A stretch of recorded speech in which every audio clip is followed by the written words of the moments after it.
الحمد لله وكفى وسلام على عباده الذين اصطفى أما بعد فأعوذ بالله من الشيطان الرجيم بسم الله الرحمن الرحيم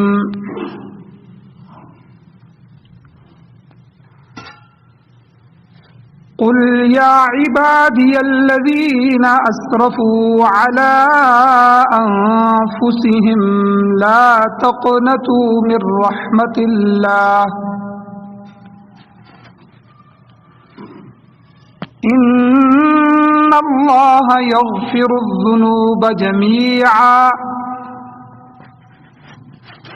إنه هو الغفور الرحيم وأنيبوا إلى ربكم وأسلموا له من قبل أن يأتيكم العذاب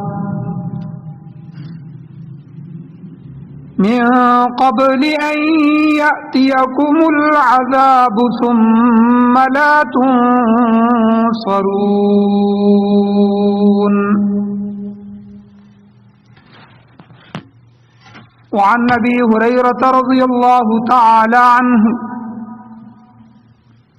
أن رسول الله صلى الله عليه وسلم قال إن المؤمن إذا أذنب كانت نكتة سوداء في قلبه فإن تاب ونزع واستغفر ثقل قلبه فإن زادت فذلك الران الذي ذكره الله في كتابه كلا بل ران على قلوبهم ما كانوا يكسبون وعن أبي بكر الصديق رضي الله تعالى عنه قال رسول الله صلى الله عليه وسلم ما أصر من استغفر وإن عاد في اليوم 70 مرة صدق الله العظيم وصدق رسوله النبي الأمي الكريم درود شریف پڑھیں اللهم صل على سيدنا آل سيدنا مولانا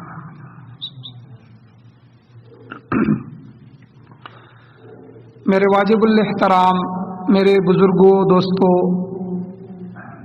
اور نوجوان ساتھیوں، ربیع الاول کی مناسبت سے بہت ساری باتیں، بہت ساری گفتگو گزر چکی ہے، جن کا خلاصہ یہ ہے کہ دنیا میں آنے کے بعد انسان زبانی جمع خرچ دنیا میں تو چلا سکتا ہے لیکن اللہ کے سامنے نہیں چلا سکتا۔ دنیا میں کسی بات کا دعویٰ کرنا اور بغیر دلیل لڑ جھگڑ کے یا کوئی شاطرانہ چال چل کے یا دباؤ ڈال کے یا کسی سے قوت کے ساتھ رشوت کے ساتھ سرٹیفکیٹ لے کے اس دعوے کو تو ثابت کر سکتا ہے، لیکن اللہ تعالیٰ کے ہاں آخرت میں قیامت والے دن ہر دعوے پر دلیل پیش کرنی ہوگی۔ تو گزشتہ جمعات کا خلاصہ یہ ہے کہ ہم جو دعویٰ کرتے ہیں کہ ہم اللہ کے نبی کے امتی ہیں اور ہمیں اللہ کے نبی سے محبت ہے، تو یہ چھوٹا دعویٰ نہیں ہے، بہت بڑا دعویٰ ہے۔ دنیا کے اندر داڑھی رکھ کے 2-4 نمازیں پڑھ کے قرآن کی تلاوت کر کے تھوڑا بہت معاملات سلجھا کے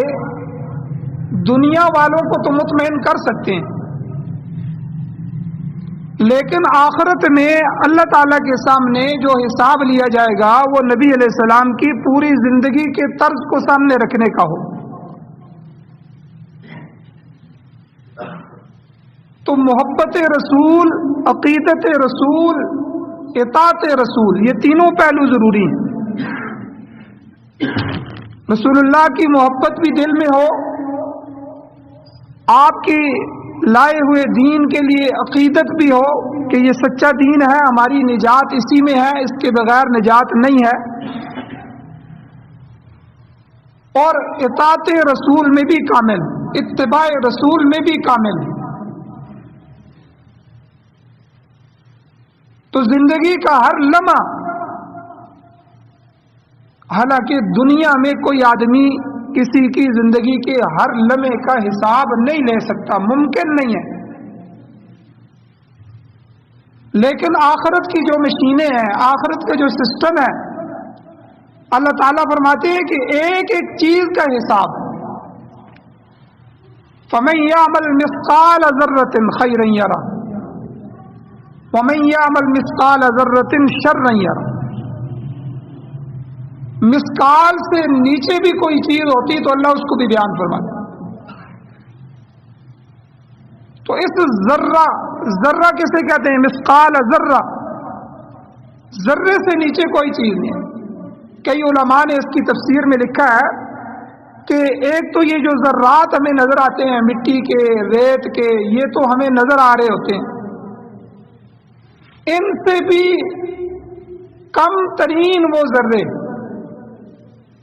جو کبھی کھڑکی سے، روشن دان سے روشنی آ رہی ہو تو اس میں سے ہمیں اڑتے ہوئے نظر آتے ہیں، ورنہ ہمیں نظر نہیں آتے، وہ ہر جگہ موجود ہوتے ہیں، چونکہ وہاں روشنی گزر رہی ہے تو اس میں سے ہمیں نظر آ رہے ہوتے ہیں۔ تو سائنس نے ثابت کیا ہے کہ اس سے بھی کم ترین ذرے ہوتے ہیں، ایٹم اور مالیکیول اور پروٹون اور نیوٹران، اور یہ سائنسی زبان میں انتہائی کم ترین، اس سے بھی کئی لاکھ گنا کم جو ہے وہ ذرے موجود ہیں۔ تو اللہ تعالیٰ نے کہا کہ کسی کی نیکی یا کسی کی برائی ایک ذرے کے برابر بھی ہوئی تو اس کا بھی حساب لیا جائے گا، یارہ وہ اس کو دیکھے گا، اس کے سامنے لایا جائے۔ تو عمل کی زندگی میں نبی علیہ السلام کی مکمل، کامل، اکمل زندگی جو ہے وہ ہمارے لیے نمونہ ہے۔ اب اللہ نے قرآن میں فرمایا لَقَدْ كَانَ لَكُمْ فِي رَسُولِ اللَّهِ أُسْوَةٌ حَسَنَةٌ، رسول اللہ صلی اللہ علیہ وسلم کی زندگی میں تمہارے لیے بہترین نمونہ ہے۔ تو یہاں اللہ نے یہ نہیں کہا کہ عبادات میں صرف نمونہ ہے، اور سارا دین عبادات ہی نہیں ہے، عبادات بھی دین ہے لیکن سارا دین عبادات ہی ہے یہ بھی نہیں۔ نماز، روزہ، حج، زکوٰۃ یہ عبادات میں، معاشرت بھی دین ہے، معاملات کے اندر بھی دینداری ہونی چاہیے،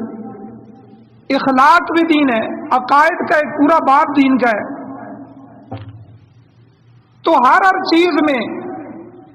نبی علیہ الصلوۃ والسلام کی زندگی کو سامنے رکھ کے بندہ اپنی زندگی گزارے، اور کامل اور مکمل زندگی، کامل اتباع کے ساتھ اللہ کے سامنے جائے۔ اس وقت پوری دنیا میں، پورے عالم میں کل انسانیت اور خاص طور پر مسلمان قوم ابتلا میں، آزمائش میں پڑی ہوئی ہے اور مختلف قسم کی تکلیفوں اور آزمائشوں کا شکار ہے۔ اقتدار اور حکومت کی خاطر چند انسان نما حیوانات، وہ ہے حیوان لیکن انسان نما، انہوں نے نفرت کی آگ کو ہر جگہ بھڑکایا ہوا ہے، اور دل میں ہر وقت ایک دھڑکا لگا رہتا ہے کہ پتہ نہیں کل کیا ہوگا، پرسوں کیا ہوگا اس ملک کے ساتھ، اس کی عوام کے ساتھ۔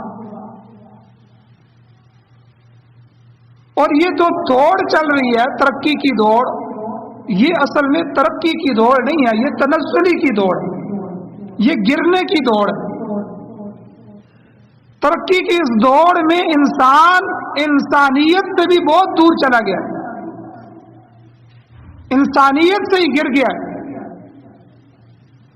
ظلم و بربریت عام ہے، اور جو آدمی قرآن مجید سے تعلق رکھتا ہے، قرآن مجید کا طالب علم ہے، وہ یہ جانتا ہے کہ یہ حالات نئے نہیں ہیں،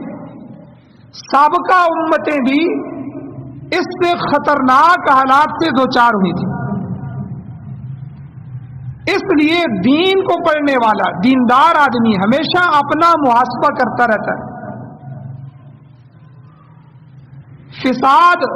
بگاڑ اور قتل و غارت کی یہ جو تاریخ ہے، یہ قابیل اور حابیل سے شروع ہوئی، پھر حضرت نوح علیہ السلام، حضرت ابراہیم علیہ السلام، حضرت یوسف علیہ السلام، اور حضرت داؤد علیہ السلام، سلیمان علیہ السلام، موسیٰ و ہارون علیہ السلام، اور حضرت زکریا و یحییٰ علیہ السلام، اور حضرت یونس علیہ السلام، حضرت لوط علیہ السلام، حضرت صالح علیہ السلام، حضرت ہود علیہ السلام، اور حضرت عیسیٰ علیہ السلام کی قوم سے لے کر ہوتے ہوتے سید الانبیاء حضرت محمد صلی اللہ علیہ وسلم کی امت تک یہ بگاڑ آئے۔ ہر نبی اور اس کی قوم کو اپنے زمانے میں باطل کا سامنا کرنا پڑا۔ اللہ تعالیٰ نے قرآن مجید میں ان نبیوں کے واقعات اور ان کی امتوں کے واقعات ذکر کیے ہیں تاکہ ہم اس سے عبرت حاصل کریں، اور قرآن مجید نے ہمیں بتایا کہ حالات کا جو بدتر ہونا ہے یہ باہر سے نہیں ہے، یہ تمہارے ہاتھوں کی کمائی ہے، تمہاری بدعمالیوں کا نتیجہ ہے۔ بہت سے گناہ تو ایسے ہیں کہ اللہ تبارک و تعالی خود ہی معاف فرماتے رہتے ہیں، لیکن جب کوئی قوم نافرمانی اور گناہوں کی حدوں کو کراس کر جائے تو پھر اللہ تعالیٰ اس پر مخصوص حالات پیدا کرتے ہیں۔ آج دیکھیں نا، وہ بیماریاں جن کا پہلے وجود ہی نہیں تھا، ان کی شکلیں موجود نہیں تھی، اور وہ مسائل جو اس سے پہلے جن کا سامنا نہیں تھا، وہ ساری بیماریاں، وہ ساری تکلیفیں، وہ سارے حالات اس امت پہ آ رہے تھے۔ اور جب تک بندہ اپنا محاسبہ نہ کرے اور استغفار نہ کرے، توبہ نہ کرے، اپنے رب کو راضی نہ کرے، تو یہ عذاب رکنے والے نہیں، کیونکہ ان عذابوں کا تعلق دنیا سے نہیں ہے، اس کا تعلق آسمان سے۔ اگر کوئی آدمی آخری وقت میں بھی اللہ کی طرف متوجہ ہو جائے، جیسے حضرت یونس علیہ السلام کو اور ان کی قوم متوجہ ہوئی تو اللہ تعالیٰ نے ان سے بھی عذاب کو ہٹا دیا، اور اسی طرح کچھ قومیں ایسی تھیں کہ جنہوں نے ایسے گنہونے کام کیے کہ وہ کام بندے کے ذہن اور شریف آدمی کے تصور میں بھی نہیں آ سکتے۔ اللہ تعالیٰ نے ان کو اٹھایا اور اٹھا کے آسمان کے قریب لے جا کے پٹک دیا، اور ان پر پتھروں کی بارش ہوئی، آگ برسائی گئی، جیسے حضرت لوط علیہ السلام کی قوم۔ تو قرآن مجید اور احادیث مبارکہ میں ان تمام باتوں کو صاف صاف اور کھول کھول کر اللہ تعالیٰ نے اور اللہ کے رسول نے بیان فرما دی۔ افسوس ہے کہ ان میں سے تقریباً ہر ایک بات ہمارے معاشرے میں رواج پا چکی ہے، وہ ہمارے معاشرے کا حصہ بن چکا ہے، بلکہ وہ فیشن بن چکا ہے، بلکہ وہ گناہ جدیدیت کے نام سے اب جو آدمی وہ گناہ نہیں کرتا، جو اپنی ماؤں بہنوں کو کے پردے کو نہیں اتارتا، کہتے ہیں یہ قدیم ہے جی، یہ پرانے ذہن کے لوگ ہیں جی، یہ دنیا کے ساتھ چل نہیں سکتا جی۔ بے پردگی ایک گناہ تھی، اللہ کا عذاب تھا، اس کو ہم نے فیشن بنا دیا۔ فیشن کے نام سے عورت کو جتنا زیادہ ننگا کر سکتے ہیں وہ اتنا ہی جدید ترین فیشن۔ فحاشی کو عروج پہ لایا گیا،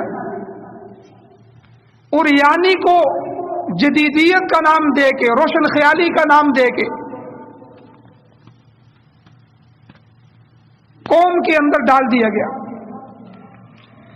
اور ہر وہ گناہ جس کی وجہ سے پچھلی قوموں کو ہلاک کیا گیا، ان کو تباہ کیا گیا، ان کے نام و نشان مٹا دیے گئے، ان کو نشان عبرت بنا دیا گیا، وہ ہمارے معاشرے میں پایا جاتا ہے۔ آپ دیکھیں غیبت، ہر آدمی ہر وقت غیبت میں مبتلا ہے۔ اللہ کے نبی صلی اللہ علیہ وسلم نے صحابہ کو جب سمجھایا تو صحابہ نے، کسی صحابی نے فرمایا اللہ کے نبی آپ بتائیں کہ غیبت اس آدمی میں وہ چیز پائی جاتی ہے، اگر ہم وہ بیان کریں، ایک چیز ہم بیان کر رہے ہیں وہ اس میں پائی جاتی ہے، وہ گناہ، وہ کمی، وہ کوتاہی۔ اللہ کے نبی نے فرمایا یہی تو غیبت ہے۔ غیبت میں تو آدمی وہی اپنے بھائی کے پیٹھ پیچھے بیان کرتا ہے جو چیز اس میں پائی جاتی ہے۔ کیوں اپنے بھائی کا گناہ دوسروں کے سامنے لا رہے ہو؟ کیوں اس کو شرمندہ کر رہے ہو؟ اور بڑی سخت حدیثیں ہیں کسی مسلمان کے گناہ کو اچھالنا، اس کو معاشرے میں بے عزت کرنا۔ ایک حدیث کا مفہوم ہے، حضور نے فرمایا کعبے کو گرانے سے زیادہ سخت گناہ ہے۔ تو آج غیبت دیکھیں، جھوٹ، ہر بندہ ہر وقت اپنے کلام میں جھوٹ بولتا ہے، اور اس کو بڑا کمال سمجھا جاتا ہے کہ میں نے اس آدمی کو مطمئن کر دیا ہے۔ کیا مطلب مطمئن کر کے؟ کہ یعنی میں نے اس سے ایسی بات کی ہے، ایسا جھوٹ بولا ہے کہ مطمئن ہو گیا۔ اور ہر لمحے ہر وقت جھوٹ بولتے ہیں، میں ادھر پہنچ آیا ہوں، میں ادھر سے نکلا ہوں، حالانکہ ابھی میں گھر سے بھی نہیں نکلا ہوں۔ پھر آگے نئی نسل دیکھ رہی ہے، وہ بھی اپنے والدین سے یہی سیکھتی ہے۔ اسی طرح دھوکہ، فریب، وعدہ کر کے وعدہ خلافی کرنا، تہمت لگانا، زنا، اغلام بازی، رشوت تو آج ہمارے معاشرے کے اندر کوئی محکمہ ایسا خالی نہیں ہے، کوئی فرد ایسا خالی نہیں ہے جہاں رشوت نہ ہو۔ اسی طرح سود کے بازار گھر میں، جوا جو ہے اس کو معاشرے میں رواج دیا گیا ہے۔ لازمی نہیں ہے یہ جوا جو بازار میں یا کونے میں چھپ کے کوئی جواری بیٹھے ہوتے ہیں، تاش کھیل رہے ہوتے ہیں، ہم سمجھتے ہیں کہ یہ جوا کھیل رہے ہیں۔ کاروبار کے اندر جوا ہے، کئی کاروبار جوئے کے ہیں، کرکٹ کے اندر جوا ہے، کئی چیزوں کے اندر جوا ہے، وہ شروع کیا گیا ہے۔ تو جوا اور سود کی بے شمار شکلیں ہیں جو ہمارے معاشرے میں رواج پا چکی ہیں۔ اور اسی طرح ناچ گانا، یہ تو عام ہو گیا ہے۔ کوئی شریف سے شریف آدمی جس کے بچے کی شادی ہو، شاید ہی کوئی ناچ گانے کے بغیر اس کی شادی گزرتی ہو۔ بےہودہ ترین رسمیں وہ ہماری غمیوں شادیوں میں ہمارے معاشرے میں رواج پا چکی، اور ظلم اور تکبر، بغض ایک دوسرے سے، حسد، کینہ دل میں، چوری، حلال و حرام کے اندر تمیز ختم ہو جانا، والدین کی نافرمانی، ایک دوسرے کے حقوق غصب کرنا، یہ سارے گناہ ایسے ہیں کہ جو بدرجہ کم ہمارے اندر پائے جاتے ہیں، ہر آدمی میں پائے جاتے ہیں۔ سچ بولنا یہ تو مسلمان کی شان تھی، کافر بھی سچ بولتے تھے، کافر بھی جھوٹ نہیں بولتے تھے۔ حضور کے زمانے میں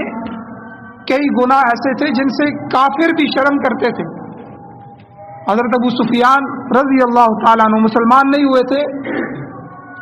تو جب حضور علیہ السلام نے کیسر کی طرف خط لکھا تو اس نے کہا کہ بھئی یہ جو خط آیا ہے اس کے بارے میں نے تحقیق کرنی ہے کہ جس آدمی نے بھیجا ہے کیا واقعی وہ اللہ کے نبی ہیں۔ تو آپ دیکھیں بازار میں کوئی عرب لوگ آئے ہوئے ہیں تو ان کو لے کے آ جائیں۔ تو ابو سفیان جو تھے اس وقت کافروں کے سردار تھے، قریش کے سردار تھے، تو یہ آگے تو بہت ساری باتیں اس نے پوچھی، انہوں نے سچ سچ بتا دی۔ آخر میں اس کے جو تجزیہ تھا، اس کے الفاظ پہ اس نے کہا کہ واقعی یہ ساری باتیں ہیں یہ اللہ کے نبی کے اندر ہی پائی جاتی ہیں۔ تو ابو سفیان کہتے ہیں کہ میرے دل میں خیال بھی آیا تھا کہ میں جھوٹ بول دوں، لیکن میری قوم مجھے جھوٹا کہے گی، میں معاشرے میں جھوٹا کہا جاؤں گا، تو یہ اتنا بڑا گناہ تھا، لیکن آج ہر بندہ جھوٹ بول رہا ہے۔ تو اس لیے معاشرے میں جتنے عذاب آ رہے ہیں یہ تو اللہ کے نبی کی دعا کی برکت سے ہم بچے ہوئے ہیں، ورنہ یہ سارے کے سارے گناہ مہلک ہیں۔ جس طرح بیماریاں مہلک ہوتی ہیں ہلاک کرنے والی، یہ گناہ ہلاک کرنے والے ہیں، انسان کو بھی معاشرے کو بھی تباہ کرنے والے ہیں۔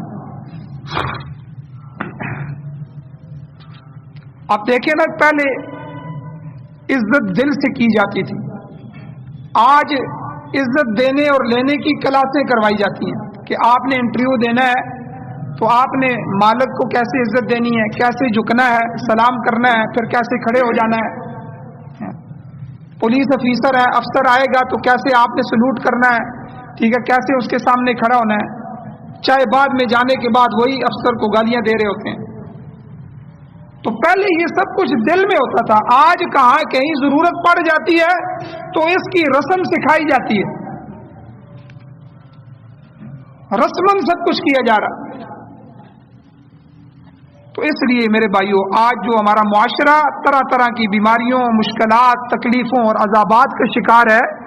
ان کی وجوہات اللہ نے قرآن مجید میں بیان فرمائی۔ ایک موقع پر اللہ تعالیٰ نے مثال دی، اللہ فرماتے ہیں وَضَرَبَ اللَّهُ مَثَلًا قَرْيَةً كَانَتْ آمِنَةً مُطْمَئِنَّةً، اللہ تعالیٰ نے ایک ایسی بستی کی مثال بیان فرمائی قرآن مجید میں۔ اللہ کہتے ہیں جو بڑی مطمئن تھی، آمنتن،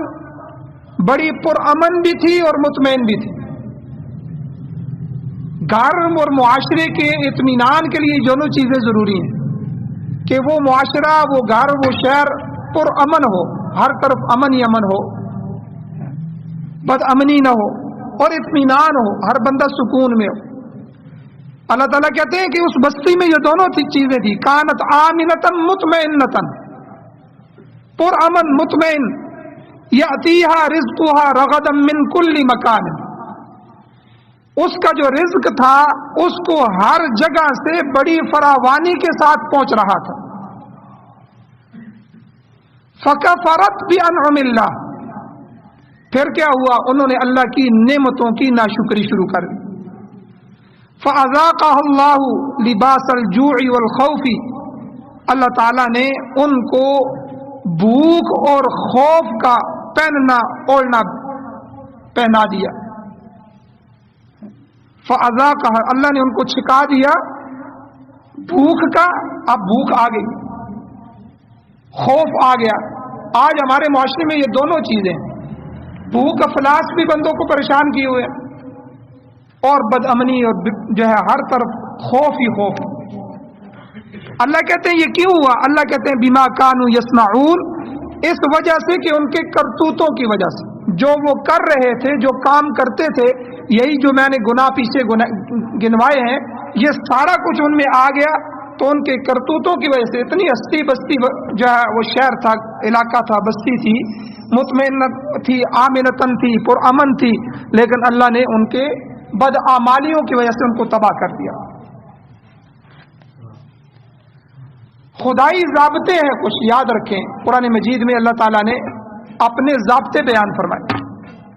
ان میں سے ایک ضابطہ اللہ تعالیٰ بیان فرماتے ہیں، سورہ کاف کی آیت نمبر 87 ہے۔ اللہ کہتے ہیں اما من ظلم فسوف نعذبہ، ان میں سے جو کوئی بھی ظلم کا راستہ اختیار کرے گا، فسوف نعذبہ، تو ان قریب دنیا میں ہی ہم اسے سزا دیں گے، ثم يرد الى ربہ، پھر اسے اپنے رب کے پاس پہنچا دیا جائے گا، فیعذبہ عذابا نکرا، پھر وہ اسے سخت ترین عذاب دے گا، دو عذاب ظالم کے لیے۔ اس لیے ہمیں ہر عمل سے پہلے یہ سوچنا چاہیے کہ میری وجہ سے کسی کو تکلیف تو نہیں ہو رہی، میں ظالم تو نہیں بن رہا، میرے اس عمل کو ظلم تو نہیں شمار کیا جائے گا۔ ہر وہ چیز جو کسی کا حق ہے، اگر وہ حق آپ لے رہے ہیں تو سمجھ لیں کہ یہ آپ اس پر ظلم کر رہے ہیں۔ تو اللہ تعالیٰ نے یہاں ضابطہ بیان فرمایا ظالم کے لیے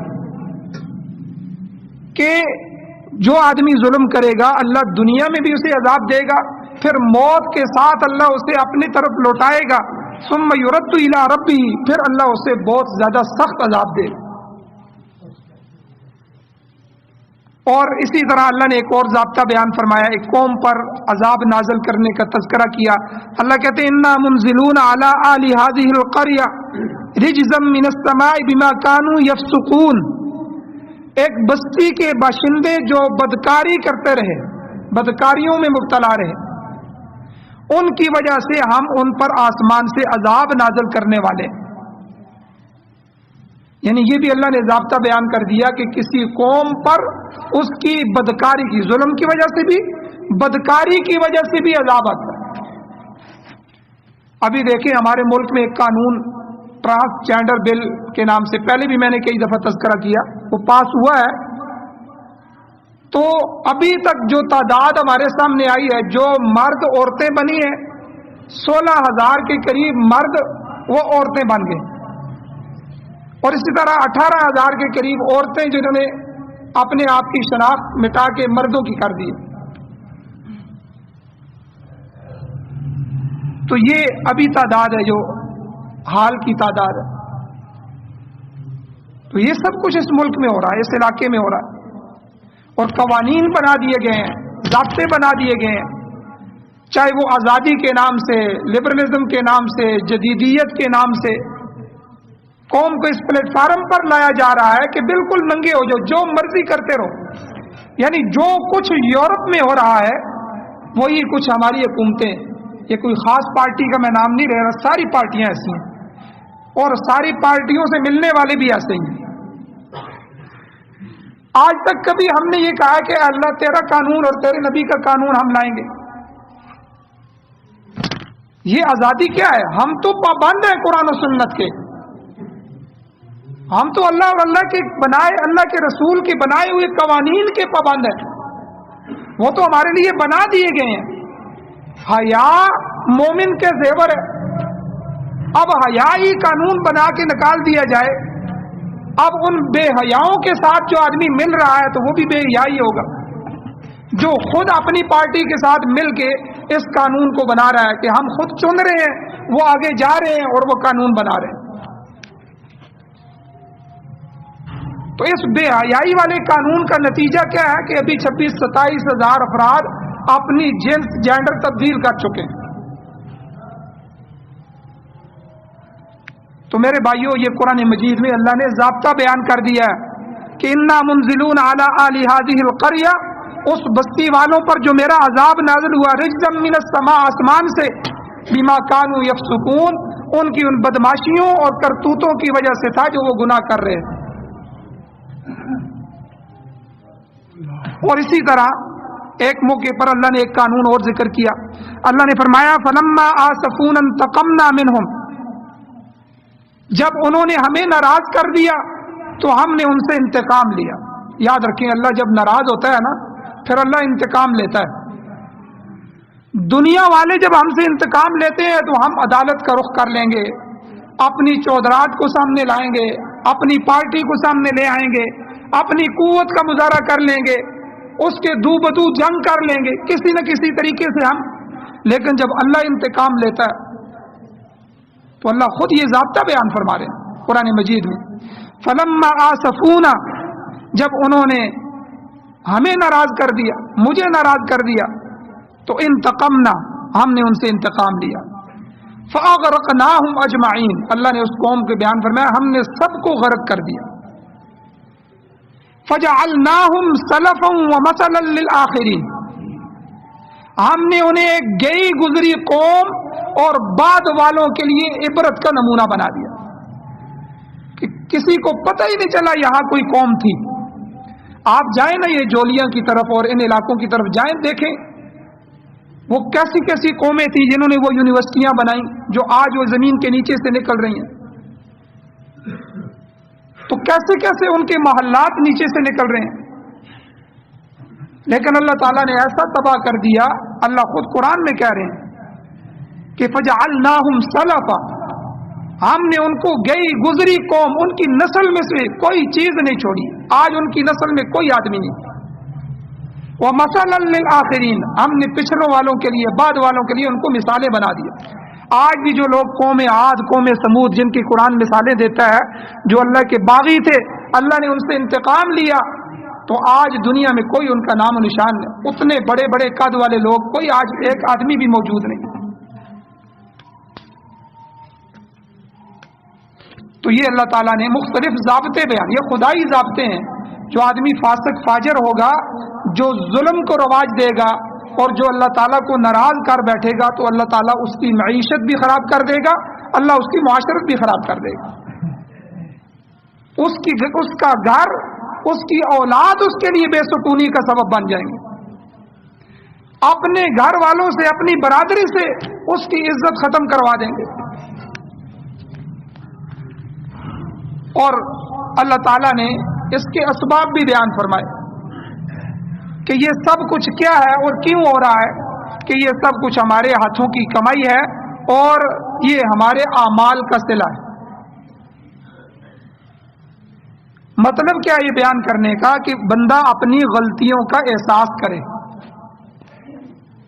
اللہ تعالیٰ نے قرآن مجید میں فرمایا، سورہ شورا کے اندر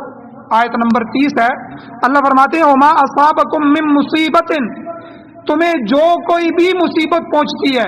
فبما کسبت ایدیکم، وہ تمہارے اپنے ہاتھوں کے کیے ہوئے کاموں کی وجہ سے پہنچتی۔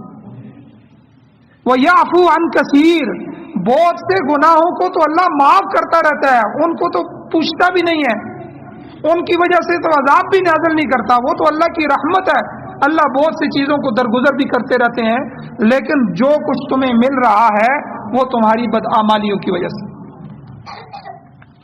ایک مقام پر فرمایا فَأَصَابَهُمْ سَيِّئَاتُ مَا عَمِلُوا، ان کے برے اعمال کا وبال ان کے اوپر پڑ گیا۔ اور ایک مقام پر اللہ تعالیٰ نے فرمایا ظَهَرَ الْفَسَادُ فِي الْبَرِّ وَالْبَحْرِ بِمَا كَسَبَتْ أَيْدِي النَّاسِ، کہ لوگوں نے جو اپنے ہاتھوں کی کمائی کی، جو اپنے ہاتھوں سے گناہ کیے، اس کی وجہ سے خشکی اور تری میں فساد پھیل گیا۔ لِيُذِيقَهُمْ بَعْضَ الَّذِي عَمِلُوا لَعَلَّهُمْ يَرْجِعُونَ، تاکہ انہوں نے جو کام کیے ہیں ان میں سے کچھ کا مزہ ان کو اللہ چکھائے، شاید وہ باز آ جائیں، ان کو دیکھنے والے دوسرے باز آ جائیں۔ تو میرے بھائیو، آج جو ہم مختلف تکلیفوں میں ہیں وہ گناہوں کی وجہ سے، گناہوں کی وجہ سے اللہ تعالیٰ نے ہمیں مختلف عذابوں میں ڈال دیے۔ اسی طرح اللہ تعالیٰ نے دو ٹوک الفاظ میں ارشاد فرمایا قرآن مجید میں کہ جو لوگ جنت میں داخلے کی تمنا رکھتے ہیں، ہم میں سے ہر بندہ کہتا ہے ہم جنت میں جائیں گے، ہمیں جانا چاہیے اور ہم نے جانا ہے، تمنا تو ہر ایک کی ہے، کوئی آدمی جہنم میں تو نہیں جانا چاہتا۔ تو اللہ تعالیٰ کہتے ہیں کہ جو آدمی اس کے متمنی ہے، تمنا رکھتے ہیں کہ ہمیں جنت میں جانا ہے، تو وہ آزمائشوں کے لیے تیار ہو جائے، پھر آزمائشیں بھی آئیں گی۔ اللہ تعالیٰ نے فرمایا ام حسبتم ان تدخلوا الجنہ، کیا تم نے یہ گمان کر لیا ہے، تم نے یہ سمجھ رکھا ہے کہ تم جنت میں یوں ہی داخل ہو جاؤ گے۔ وَلَمَّا يَأْتِكُمْ مَثَلُ الَّذِينَ خَلَوْا مِنْ قَبْلِكُمْ، حالانکہ ابھی تمہیں اس جیسے حالات پیش نہیں آئے جیسے ان لوگوں کو پیش آئے تھے جو تم سے پہلے گزرے۔ مَسَّتْهُمُ الْبَأْسَاءُ وَالضَّرَّاءُ، اللہ کہتے ہیں ان پر سختیاں بھی آئیں، ان پر تکلیفیں بھی آئیں۔ وَزُلْزِلُوا، اور انہیں ہلایا گیا، حتی یقول الرسول والذین آمنوا معہ متی نصر اللہ، یہاں تک کہ رسول بھی اور ان کے ایمان والے بھی بول اٹھے کہ اللہ کی مدد کب آئے گی۔ الا ان نصر اللہ قریب، یاد رکھو اللہ کی مدد نزدیک۔ تو اس لیے ایمان والوں پر جب تکلیف آ جائے تو وہ اسے اللہ کی طرف سے سمجھتے ہیں۔ کافر کی تکلیف میں اور ایمان والے کی تکلیف میں فرق یہ ہے، کافر کا بچہ فوت ہو گیا، بیٹا فوت ہو گیا، تو وہ روئے گا، وویلا کرے گا، ہارٹ اٹیک ہو جائے گا، اپنے آپ کو نقصان دے گا۔ لیکن مسلمان کی اولاد جب فوت ہو جاتی ہے تو سب سے پہلے انا للہ و انا الیہ راجعون،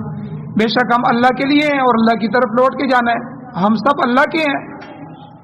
ہمارا تو اپنا کچھ بھی نہیں ہے، نہ ہماری جان اپنی ہے، نہ ہماری اولاد اپنی ہے، نہ ہمارا مکان زمین اپنی ہے، یہ سب اللہ کا ہے۔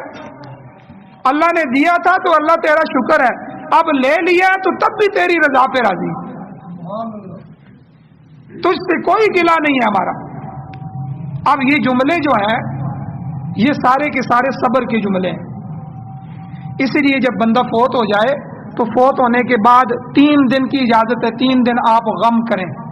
کیونکہ یہ ایک فطرتی طبی چیز ہے، اسلام نے اس کا لحاظ رکھا ہے۔ انسان مغموم ہو جاتا ہے، کوئی والد فوت ہو جائے، قریبی رشتہ دار فوت ہو جائے، غم کا اثر ہوتا ہے، تو اللہ تعالیٰ نے فرمایا کہ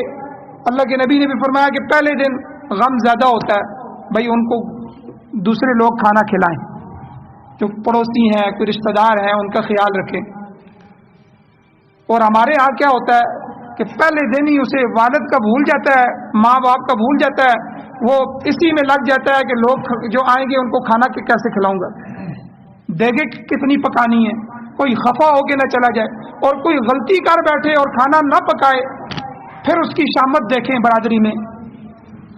پھر ہم اس کے ساتھ کیا عشر کرتے ہیں۔ حالانکہ قرآن و حدیث میں بتایا گیا کہ بھئی فوت ہو گیا ہے، وہ پہلے دن غم میں ہے، اس کے سامنے اس کا میت پڑا ہوا ہے، اس کا تو دل پھٹنے کے قریب ہے، اور ان کو تو کھانے کی فکر ہی نہیں ہے، وہ تو کھانا بھول گئے ہیں۔ آپ ان کا خیال رکھیں، پڑوسی ان کا خیال رکھیں، برادری خاندان ان کا خیال رکھیں۔ میں نے اپنے کانوں سے کئی جگہ یہ الفاظ سنے ہیں کہ بھئی انہوں نے کھلایا ہی کچھ نہیں، مہمان گئے تھے۔ بھئی تم ان کے دکھ میں شریک ہونے کے لیے گئے تھے یا ان کی خوشی میں شریک ہونے کے لیے گئے تھے؟ ان کے والد کے مرنے کی تمہیں خوشی ہوئی ہے کہ اس کے کھانے کھانے کے لیے وہاں گئے تھے؟ کئی حضرات کو میں نے دیکھا ہے وہاں پانی بھی نہیں پیتے، اللہ ان حضرات کو جزائے خیر عطا فرمائے۔ تو یہ ساری رسمیں ہیں جو ہمارے معاشرے میں۔ تو اسی طرح اللہ تعالیٰ نے یہ ضابطہ بیان فرمایا، ایمان والوں کو جب تکلیف ہوتی ہے، کوئی فوت ہو جاتا ہے، تو وہ اللہ تعالیٰ سے گلہ نہیں کرتا، وہ اللہ تعالیٰ کے سامنے اللہ کی یہ جو تصوف کی اصطلاحیں ہیں نا، رضا بالرضا اور رضا بالقضاء، اللہ کی رضا پر راضی ہو جانا اور اللہ کی قضاء پر، تقدیر پر راضی ہونا، والقدر خیرہ وشرہ من اللہ تعالی، اچھی اور بری تقدیر اللہ نے لکھ دی ہے، یہ ایمان کی صفات میں سے ہیں۔ اگر میرے ساتھ کوئی برا ہو رہا ہے تب بھی اللہ کی مرضی سے ہو رہا ہے، اگر اچھا ہو رہا ہے تب بھی اللہ کی مرضی سے ہو رہا ہے۔ اور ہمارے ہاں عورتوں کو خاص کر کے عادت ہوتی ہے، بچہ فوت ہو جائے تو عجیب عجیب جملے کفریہ ہوتے ہیں، یاد رکھیں کہ اللہ نے اسی کو مارنا تھا، ابھی تو اس کی عمر ہی نہیں تھی، اور ایسے واویلا کر رہی ہوتی ہیں، اور پتہ نہیں کیا کیا جملے جو ہے وہ کہہ رہی ہوتی ہیں، حالانکہ یہ جملے بعض دفعہ کفر کے جملے بن جاتے ہیں۔ اسی لیے غم کو 3 دن میں ہلکا کرو، 3 دن، پہلا دن غم زیادہ ہے، دوسرے دن اس سے کم ہو جائے گا، تیسرے دن اس سے زیادہ کم ہو جائے گا، اور چوتھے دن بسترا اٹھاؤ۔ باہر کے کوئی مہمان وغیرہ آ رہے ہیں تو اسی آپ کی دکان پہ چلے جائیں نا جہاں آپ کا کاروبار ہے۔ تو غم بڑھانے کو اسلام نے جائز، اسی وجہ سے اپنا منہ پیٹنا، چہرہ پیٹنا، گریبان پھاڑنا، سر پہ مٹی ڈالنا، یا کسی کے ساتھ لگ کے وہ رو نہیں رہا تو رونا شروع کر دینا، یا اس کے غم کو بڑھانے کے لیے کچھ اشعار پڑھنا، یا کوئی ایسا عمل کرنا، یہ اسلام میں حرام ہے، جائز نہیں ہے۔ بھائی اس کے غم کو ہلکا کرو، اللہ تعالیٰ کی مرضی تھی، اللہ تعالیٰ نے آپ کو یہ اولاد دی تھی، اللہ نے لے لی ہے، اللہ آپ کو اس کا نعم البدل عطا فرمائے، مزید اچھی اولاد عطا فرمائے، اللہ تعالیٰ تمہیں صبر عطا فرمائے، ایسے جملے جس سے اس کو صبر آ جائے۔ اور اسی طرح ایک چیز، اللہ تعالیٰ سے امید رکھیں، کسی سے کوئی امید نہ رکھیں۔ آپ یاد رکھیں جب آپ اپنی اولاد سے بھی امید نہیں رکھیں گے نا، آپ کی زندگی اتنی پرسکون ہو جائے گی جب آپ اللہ کی ذات پر صرف امید رکھیں گے۔ بعض لوگ کہتے ہیں میں اولاد کو پال رہا ہوں، بھائی اولاد کو پالنا آپ کا حق ہے، اللہ نے آپ کو بھی تو کسی نے پالا ہے، آپ کی اولاد آگے کسی کو پالے گی، اس پر اللہ کی طرف سے اجر ہے۔ لیکن یہ امید رکھنا کہ آج میں ان کو پڑھا رہا ہوں یا آج میں ان کو یہ کر رہا ہوں، کل یہ مجھے پالیں گے، پھر اگر اللہ نہ کرے وہ اولاد کل الٹ نکل آئے، وہ والدین کی نافرمان نکل آئے یا والدین کی امیدوں پر نہ اترے، تو پھر ان کو ہارٹ اٹیک ہوتا ہے، پھر یہ تکلیف میں مبتلا ہو جاتے ہیں۔ بھائی اللہ کے غیر سے آپ نے امید کیوں رکھی ہے؟ اولاد بھی اللہ کا غیر ہے، اس لیے کسی پر امیدیں وابستہ نہ کریں۔ زندگی کو پرسکون گزارنے کے لیے یہ بھی ایک نسخہ ہے جو علماء نے اور قرآن مجید نے ہمیں دیا ہے کہ صرف اللہ کی ذات پر امید رکھیں۔ مشکل حالات میں ہڑبڑانے کی بجائے اللہ تعالیٰ کی طرف رجوع کیا جائے، اور جب گناہ ہو جائیں تو گناہوں سے فوراً معافی مانگیں، توبہ کریں، معافی مانگیں۔ اللہ تعالیٰ نے قرآن مجید میں فرمایا، قل، اے میرے نبی آپ اعلان کریں ان میں، یا عبادی الذین اسرفوا علی انفسہم، اے میرے وہ بندو جنہوں نے اپنی جانوں پر ظلم کر دی۔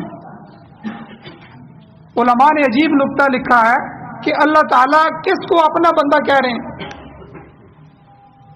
وہ آدمی جو ابھی گناہ کر کے نکلا ہے۔ یا عبادی، اے میرے وہ بندو، اپنا بندہ، گناہگار کو اللہ اپنا بندہ کہہ رہے ہیں۔ یا عبادی الذین اسرفوا، جنہوں نے اسراف کیا، گناہ کر لیا، ظلم کر لیا، علی انفسہم، اپنی جانوں پر، لا تقنطوا من رحمت اللہ، اے وہ گناہگاروں اللہ کی رحمت سے نا امید نہ ہو، بڑی رحمت کے دریا ہے اللہ کی۔ ان اللہ یغفر الذنوب جميعا، اللہ تعالیٰ سب کے گناہ معاف فرماتے ہیں۔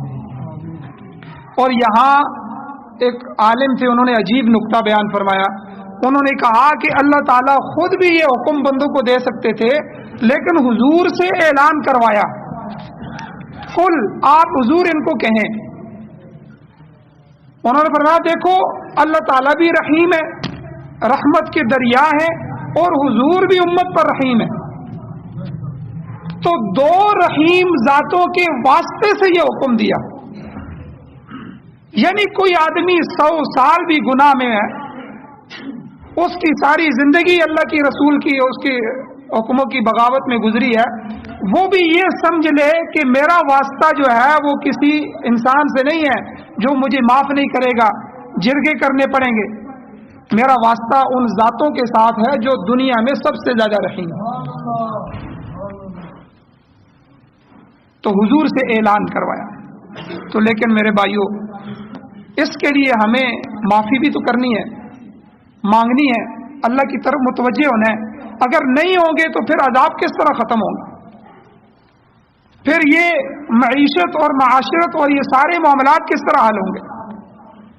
تو اس لیے استغفار کو لازم پکڑا جائے، ہر وقت استغفار کیا جائے، اللہ تعالیٰ سے معافی مانگی جائے۔ اور ربیع الاول یہ جو آتا ہے، اس کا تقاضا بھی یہی ہے کہ ہم حضور علیہ السلام کی سیرت کو پڑھیں، حضور کی صورت کو دیکھیں، حضور کا کردار اخلاق دیکھیں، اور اپنی زندگیوں کو حضور علیہ السلام کے اس پیمانے کے سامنے رکھتے ہوئے اپنی زندگیوں کو اسی طرح بنائیں، اور استغفار لازمی کریں، استغفار کی کثرت کریں، 5 وقت کی نماز پڑھیں، اللہ تعالیٰ کی دربار کی حاضری سے اپنے آپ کو محروم نہ کریں۔ یقین کریں یہ ایک دروازہ ہے جو آپ کی مشکلات کا حل ہے۔ لوگ آگے وظیفے پوچھتے ہیں کہ استاد جی فلاں مسئلہ ہے، وظیفہ بتائیں، فلاں پریشانی ہے، وظیفہ بتائیں۔ نماز سے بڑا وظیفہ کوئی نہیں۔ احادیث میں آتا ہے صحابہ کرام اپنے معاملات نماز سے حل کرواتے تھے، آواز ذرا سی تیز ہوتی تو حضور مسجد میں آ جاتے، نماز پڑھنا شروع کر دیتے، کچھ معاملات ہوتے تو حضور سجدے میں گر جاتے۔ تو نماز سے بڑا وظیفہ کون سا ہے؟ اور جو آدمی نماز نہ پڑھے اس کو دنیا کا سب سے بڑا وظیفہ بھی دے دو، اس کا کوئی اثر نہیں ہوگا، کیونکہ نماز کی چھوڑنے کی جو نحوست ہے وہ نحوست کتنے گھروں تک جاتی ہے، کتنے خاندانوں تک جاتی ہے۔ تو اس لیے اس نحوست کو ختم کریں، 5 وقت کے نمازی بنیں، اللہ کے سامنے سجدہ ریز ہوں اور استغفار کریں۔ اللہ تعالیٰ سے دعا ہے اللہ ہمیں عمل کی توفیق عطا فرمائے۔